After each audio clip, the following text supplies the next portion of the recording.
En esta mañana vamos a tratar un tema sobre la salvación.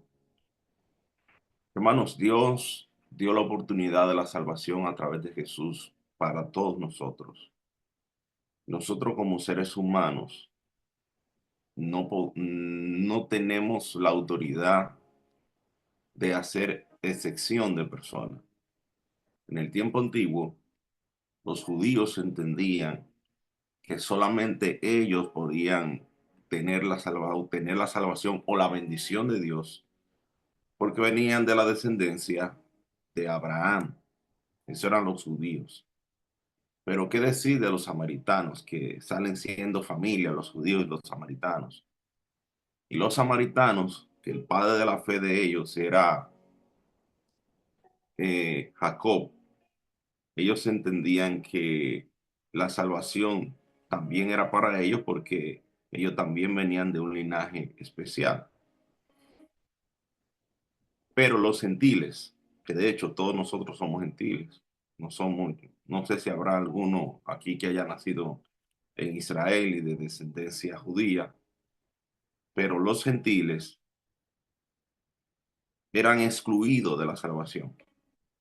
Cuando Jesús vino a la tierra, los evangelios, los cuatro evangelios, hay muchísimas historias que presentan que Jesús predicó en otras ciudades que no eran las ciudades como Galilea, Judá, Jerusalén, Jericó, donde estaban los judíos.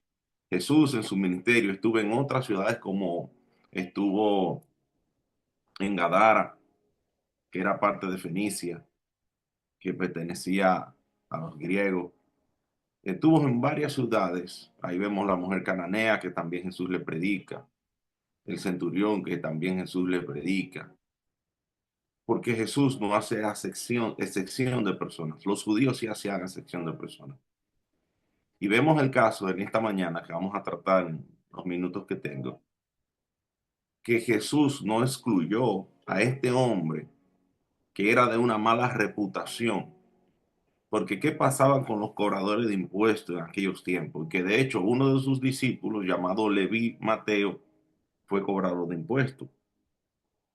Pero este hombre, que todos nosotros en algún momento de la vida hemos leído esta historia, que está en el Evangelio de Lucas capítulo 19, este hombre tenía una mala reputación porque los cobradores de impuestos eran odiados por los propios judíos. Escuche bien, odiados por los propios judíos eran los cobradores de impuestos. ¿Por qué?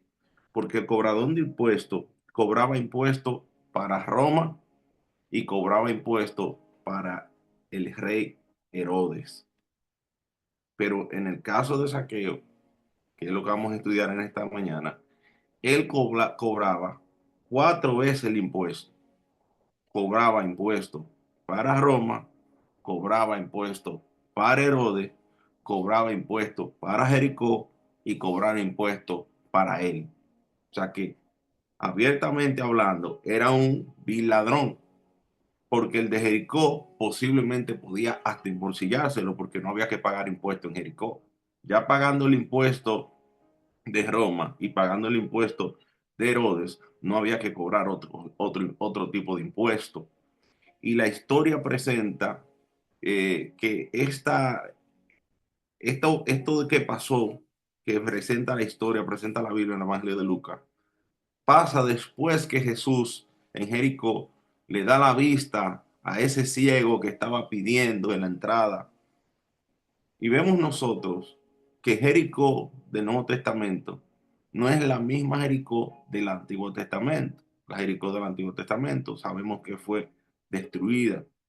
Pero esta Jericó del Nuevo Testamento, dicen algunos eruditos bíblicos que fue eh, que la hicieron al oeste de la Jericó del Antiguo Testamento. O sea que estaba cerca de la Jericó del Antiguo Testamento. ¿Y qué pasaba en Jericó? Jericó era una ciudad mercantil y vivían gente de la clase alta o de la aristocracia de Israel, gente rica, no todo el mundo podía vivir en en Jericó. En Jericó vivían de el área mercantil, muchas telas. Eso era lo fuerte en Jericó. Muchos sacerdotes también vivían en Jericó. O sea que no cualquier persona vivía en esta ciudad. Y para ir a Jerusalén podían pasar, habían varios caminos y uno de ellos era pasando por Jericó. Y Jesús escogió pasar por Jericó porque habían dos personas que él tenía que hacer una gran obra en el corazón de ellos. El ciego, que recibió la vista, y también este hombre llamado Zaqueo, que era judío, que estaba haciendo lo malo, pero que Dios había escuchado posiblemente el clamor de este hombre. Posiblemente este hombre había clamado por salvación. Es muy posible que este hombre hubiera clamado. Porque al Jesús aparecerse en Jericó, vemos que Jesús va directamente donde está Zaqueo. Pero vamos a orar antes de abrir la palabra. Eterno Padre que moras en las alturas de los cielos, alabamos, Señor, y bendecimos tu nombre. Gracias por tu amor, gracias por tu misericordia. Señor, en este momento nos ponemos en tus manos, pidiéndote, Padre, que tú nos dé la sabiduría que viene de lo alto, que seas tú que hables, Señor, a través de este servidor, y pidiéndote por cada uno de los hermanos que están conectados en esta mañana, para que puedan sentir tu santa y divina presencia. Aleja todo lo que no viene de ti y que podamos estar conectados contigo en esta mañana. En el nombre de Jesús. Amén. Versículo 1 del Evangelio según San Lucas, capítulo 19, dice: habiendo entrado Jesús en Jericó, iba pasando por la ciudad, y sucedió que un varón llamado Zaqueo subió a un árbol, que era jefe de los publicanos y ricos, procuraba ver a Jesús, pero no podía a causa de la multitud, pues era pequeño de estatura. Y corriendo delante subió a un árbol sicomoro para verle, porque había de pasar por allí. Cuando Jesús llegó a aquel lugar, mirándolo hacia arriba, le vio y le dijo: Zaqueo, date prisa, desciende, porque hoy es necesario que yo pose en tu casa. Al ver esto, todos murmuraban diciendo que había entrado a posar con un hombre pecador. Entonces Zaqueo, puesto en pie, dijo al Señor: he aquí, Señor, la mitad de mis bienes doy a los pobres, y si en algo he defraudado a alguno, se lo devuelvo 4 veces. Jesús le dijo: hoy ha venido la salvación a esta casa, por cuanto también él es hijo de Abraham. Porque el Hijo del Hombre vino a buscar y a salvar lo que se había perdido. Aquí hay varios textos importantes que quisiera rápidamente poder explicar. Es la palabra, primero, procurar,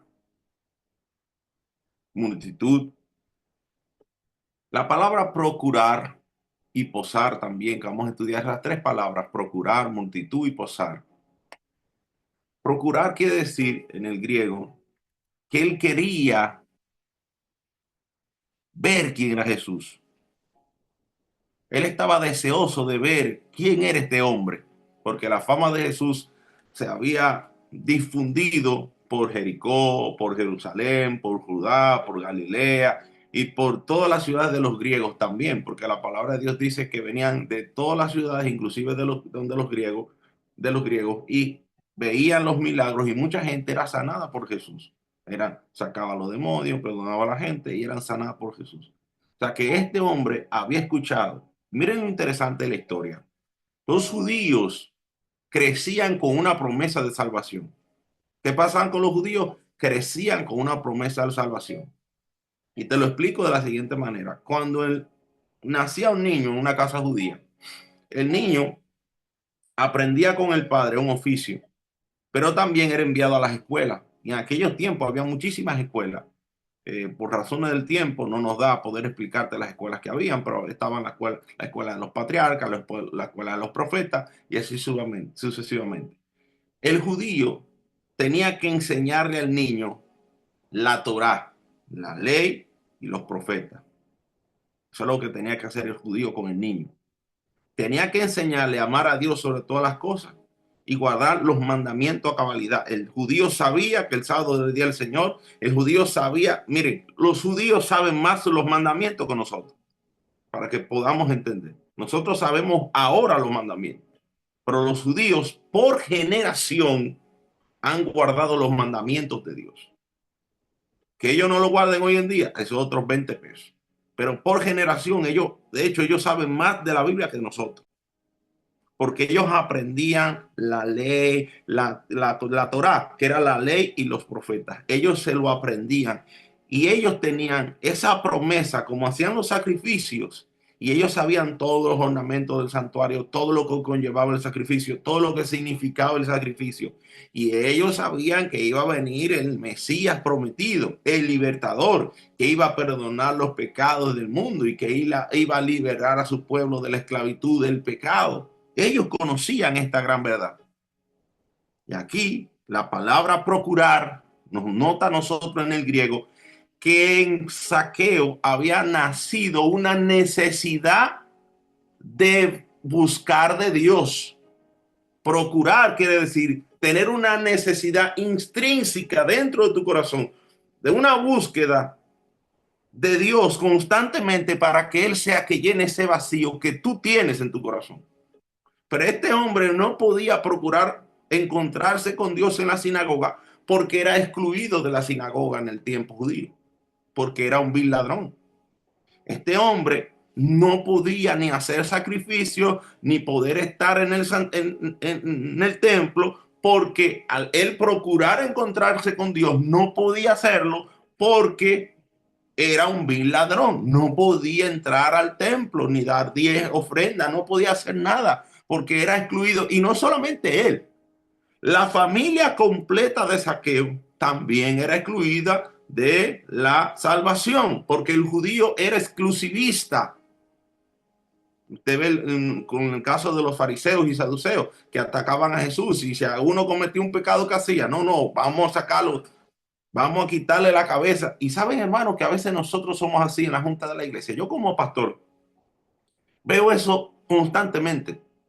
Somos como el mismo Sanedrín. Cuando un hermano comete un error y lo llevamos a la junta, lo primero que queremos hacer es quitarle la cabeza, pero no nos lo quitamos nosotros porque somos pecadores y a veces tenemos más pecado que el que traemos a la junta, porque somos hasta exclusivistas en la salvación, y Dios no es exclusivista en la salvación. Dios derramó su gracia a través de la sangre de Jesús en la cruz del Calvario para todo el mundo. Y nosotros no somos quien ni para juzgar, ni para hacer acepción de personas para quién se salva y quién no. Y en Zaqueo, aún siendo un vil ladrón, había nacido la necesidad de encontrarse con Dios.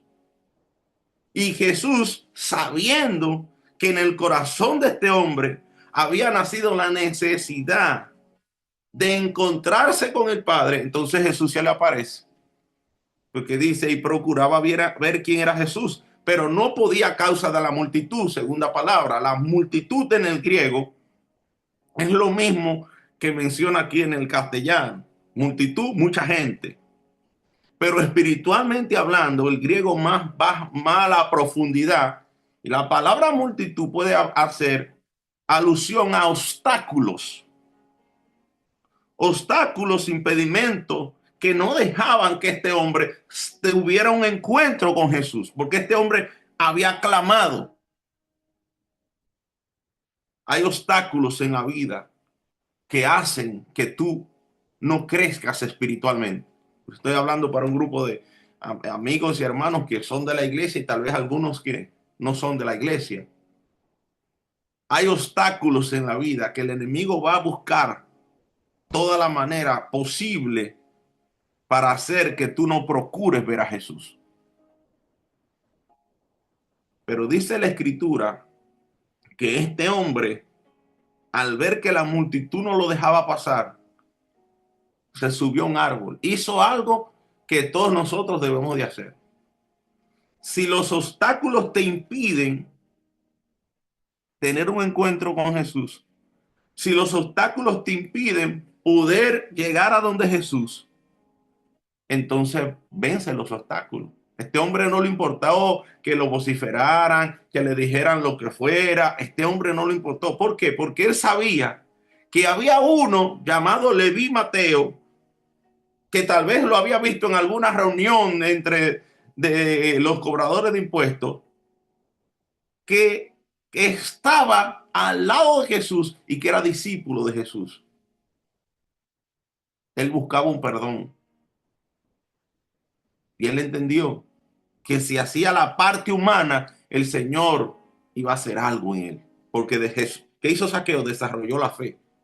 La fe se desarrolla cuando tú rompes los obstáculos. Y al él romper estos obstáculos, la fe se desarrolló. ¿Y qué pasó? Que Jesús llegó directamente donde este hombre. Eso fue un asombro para todo el mundo. Un espectáculo en Jericó en ese tiempo. Porque Jesús llegó a esa ciudad solamente por dos personas.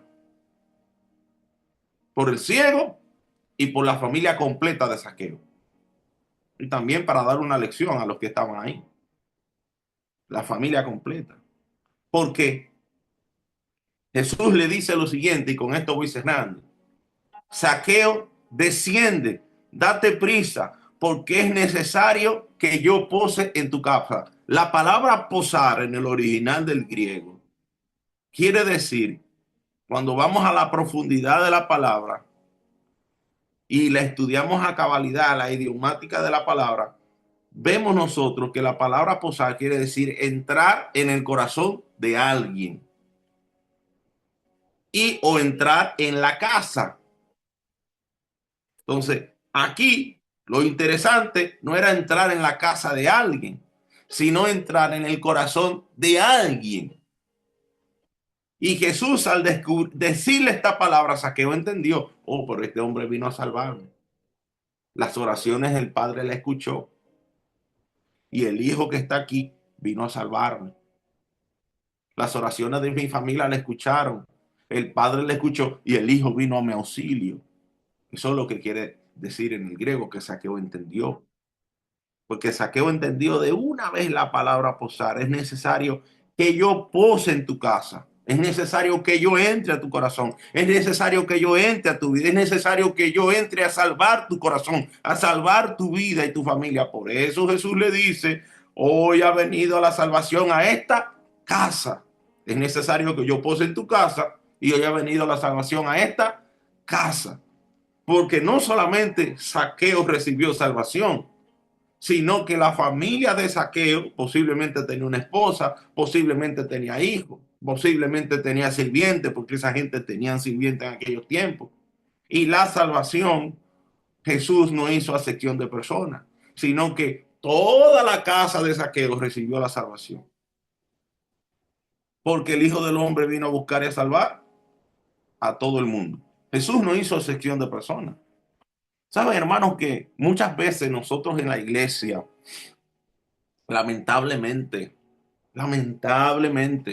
y no sé si aquí habrá algún anciano de la iglesia, pero es importante decirlo, a veces nosotros no creemos más santo que el Papa. Nosotros no somos santos. No hay nadie santo en la tierra, querido y querida. Y viene una muchacha con una faldita corta y ya queremos sacarla de la iglesia. ¿Y por qué? Deje la muchacha que escuche el plan de salvación y el Señor la va a cambiar. Y si entra alguien borracho, queremos sacarlo de la iglesia porque está borracho, porque huele a alcohol o está endrogado. ¿Y quiénes somos nosotros para sacar a la gente de la iglesia? Nadie. Nosotros no somos nadie ante la presencia de Dios. Todos, dice la palabra, que ante la presencia de Dios todos somos trapos de inmundicia. Y llevamos una gente a la junta, lo que primero que queremos hacer es acomodarle la cabeza. Y yo me acuerdo cuando yo era muchacho, yo tengo 46 años, pero cuando yo era muchacho, era un muchachito de 18 años, 16, 17 años de edad, a mí me borraron de la iglesia. Y usted sabe por qué. En aquellos tiempos, yo vengo de cuarta generación y es triste lo que voy a decir y es lamentable y no debe de pasar en las iglesias. Yo iba pasando por un sitio con unos muchachos que había salido del club de guía y un hermano que estaba por ahí tiró una foto. Yo iba pasando por la entrada de una discoteca, pero iba a un carrito a comer hamburgues. Era un sábado en la noche. Y me paré a hablar con unos amigos y seguimos. Y los cuatro que íbamos pasando nos tiraron fotos. y ni hablaron conmigo, me llevan a la junta con la foto. El pastor vino, no voy a decir el nombre por razones de ética. ¿Y qué pasó? Me volan la cabeza, a los cuatro nos volan la cabeza. Lo único que hizo el pastor que fue a mi casa, se sentó y me dijo, tú estás fuera de la iglesia, tú andas haciendo esto y esto. No habló conmigo, no me investigó, no supo bien la situación. Después yo me enteré por alguien de la junta que fue una foto y me volan la cabeza. ¿Sabes qué hizo eso? Que yo me alejara 14 años de la iglesia. ¿Sabe qué hizo eso? Que yo odiara la iglesia. Y hoy soy pastor. Que yo odiara la iglesia por algo malo que se hizo en la Junta. A veces hacemos cosas malas en la Junta que le hacemos daño a la familia completa de los hermanos que están ahí. Porque no entendemos que esto es salvación. Y estamos trabajando con el corazón de la gente, para salvar a la gente, no para la gente que se salga. ¿Y sabes qué hizo eso en este servidor?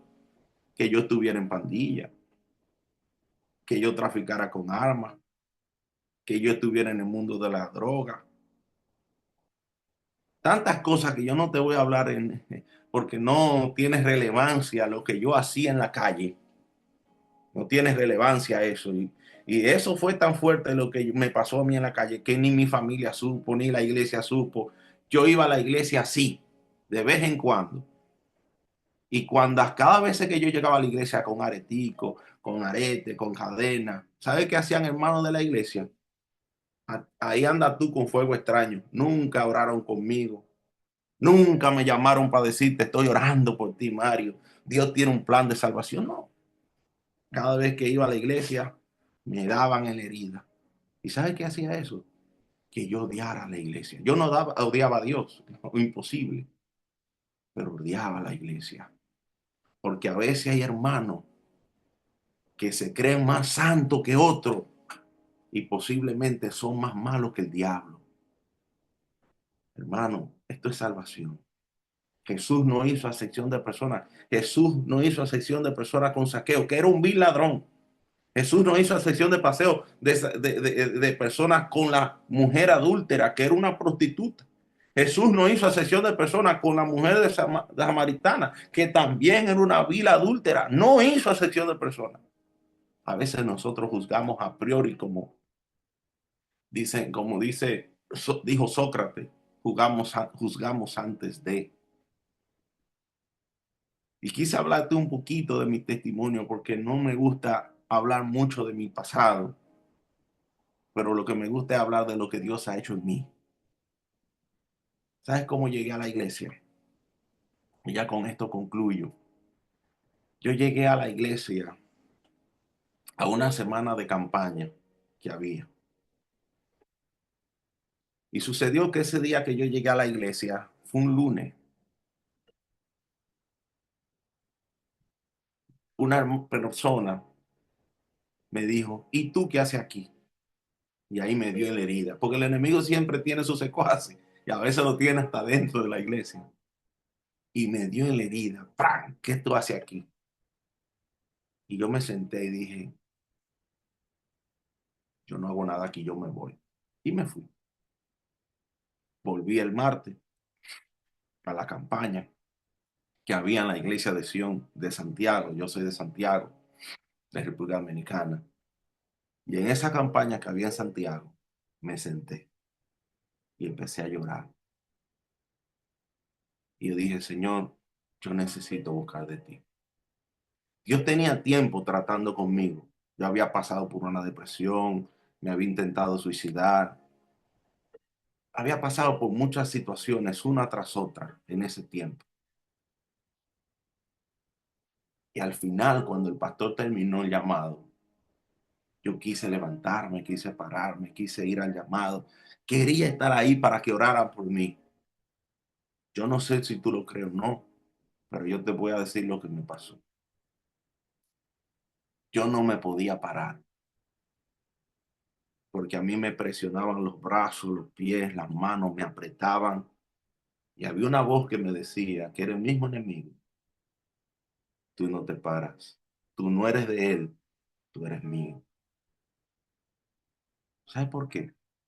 porque yo jugaba con el diablo. Yo hacía cosas que a Dios no le agradaban. Y no tengo que darte detalles, creo que con esto tú entiendes. Yo estaba jugando en otro mundo muy profundo. Y yo le tratando de pararme y no podía. Cuando todo el mundo se fue, estaban cerrando la iglesia. Uno de los ancianos se me acercó y me dijo: "Mijo, van a cerrar la iglesia, no te vas". Y ya que se había ido el pastor y todo el mundo, yo no podía casi ni hablar. Eso me soltó. Yo me paré y me dolía el cuerpo completo, como cuando tú vas al gimnasio, haces ejercicio por primera vez y me dolía todo el cuerpo. Me monté en mi carro y en mi mente dije: tengo que entregarme al Señor. Al otro día, miércoles, llegué a la iglesia borracho. Yo tenía una lucha terrible, hermano.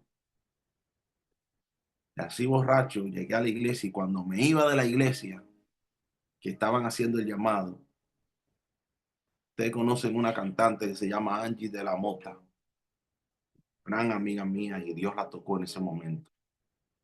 Me dijo: ¿para dónde vas, Mario? Dios te ama.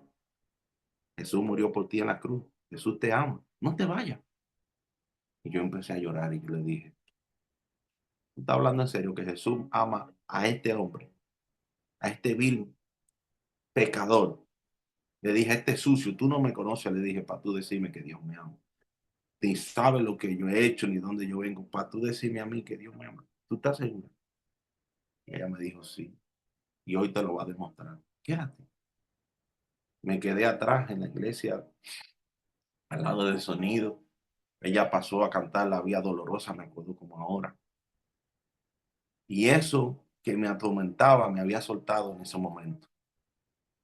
Yo sentí como que me liberaron y yo pasé al frente y me tiré de rodillas a llorar porque ya no aguantaba más.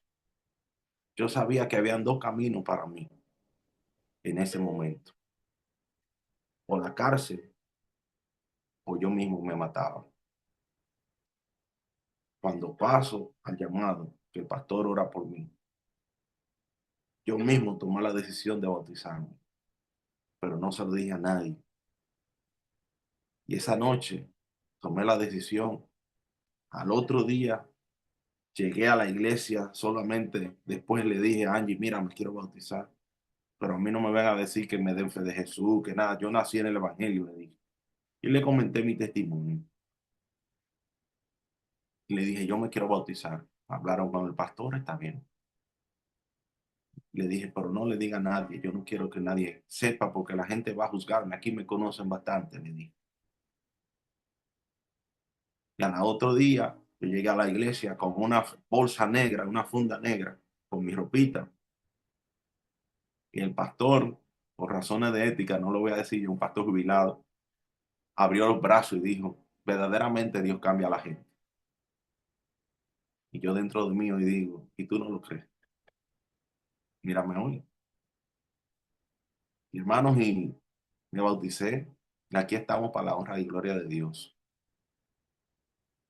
Pero sabes que la sección de personas que a veces hacen en la iglesia hace un daño. Y hace que en vez de la gente se acerque a Dios, porque a veces nos sentimos más santos que el otro, la gente se aleja.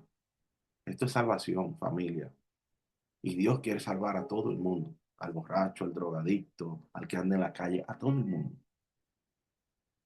Por eso la historia de Saqueo se relata, yo tengo afinidad con ella, porque la misma palabra de Dios dice, y con esto concluyo, que Jesús vino a salvar, vino a buscar y a salvar lo que se había perdido.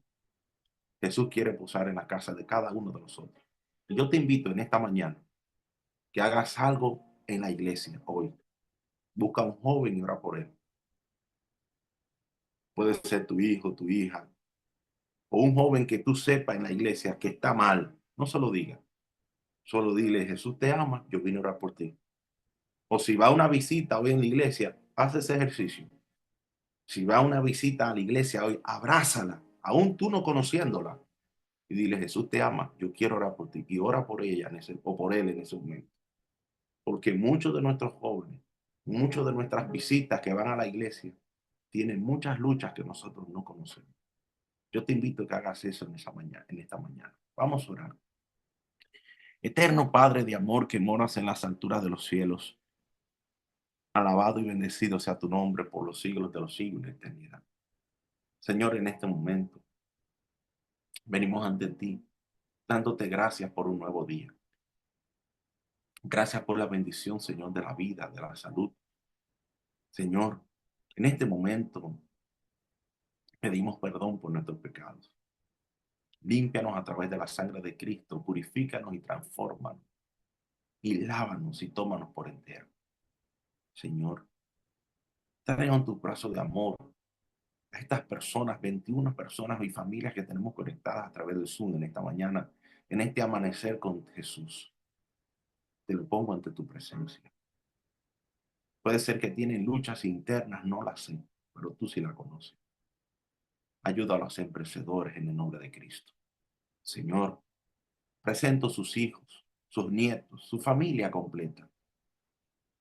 Que ellos puedan decir como Josué y Caleb, mi casa y yo serviremos a Jehová. Te pido por cada uno de los jóvenes de nuestra iglesia que tienen sus batallas internas. Amén. Ayúdalos, Señor, a que puedan salir victoriosos en el nombre de Cristo.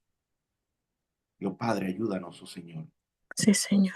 en esta mañana a buscar a alguien en la iglesia. Que nosotros sepamos o no sepamos que tengan luchas internas, abrazarlo, decirle que Jesús los ama y poder orar por ellos de manera especial. Porque, oh Padre, sabemos que tú no haces excepción de personas. Ayúdanos a nosotros, Jesús, a no hacerlo nunca más. Te pido, Señor, que nos levante en fe y que entendamos que este plan de salvación es para todo el mundo. En el nombre de Jesús. Amén.